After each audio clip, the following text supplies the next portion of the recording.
안녕하세요. 네, 저는 센트럴 서울안과에서 수술 상담과 고객 관리 업무를 맡고 있는 오다운입니다.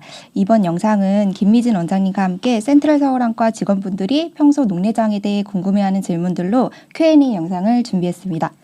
안녕하세요, 원장님. 네, 안녕하세요. 네. 질환 전문 병원인 만큼 각 팀 선생님들도 질환에 대한 관심도가 높고 네. 또 특히 센트럴하면 굉장히 열정적인 교육을 빼놓고 얘기할 수가 없는데요. 원장님들은 그 많은 질문들을 보고 어떠셨는지 궁금합니다.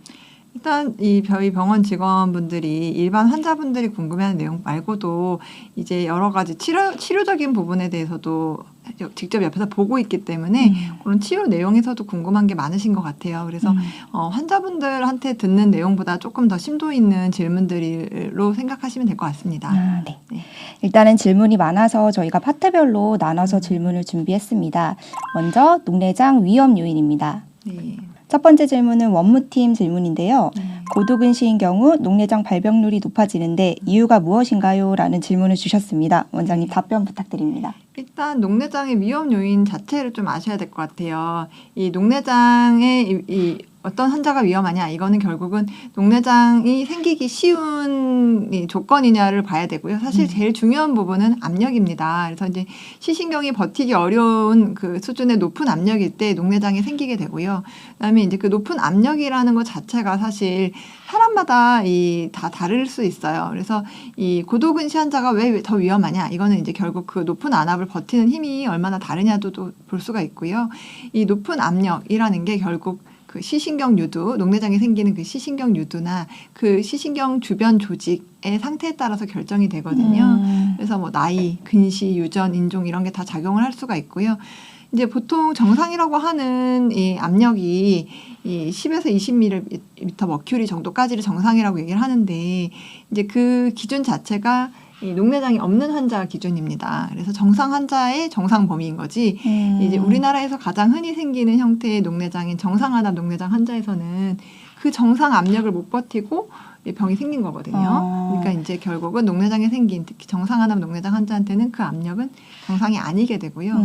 그다음에 이제 그래도 안압을 더 낮춰가지고 내 원래 압력보다 낮춰서 이미 병이 생긴 조직이 좀 버틸 수 있게 유지할 수 있게 하는 치료를 하게 되고요. 이 녹내장 위험 요인 중에서 이제 나이, 근시, 뭐 가족력 여러 가지 얘기를 하는데, 특히 근시라는 거는 눈이 이제 꽤 긴 거예요. 그래서 보통 이제 학생들이 점점 나이 들면서 학교에서 점점 안경 쓰는 애들이 늘어나잖아요. 그 안경을 쓰게 되는 이유가 대부분은 눈이 이제 점점점 길어져서 근시가 생기다 보니까 가까이는 보이는데 멀리가 안 보여서 안경을 쓰는 거거든요. 그러면 이제 내가 키가 크면서 발이 커지면서 눈도 이제 그 안쪽 조직이 앞뒤로 길어지게 되는데, 그 길어지는 근시 변화가 결국은 시신경 자체가 이제 좀 취약할 수 있는 형태가 되는 거예요.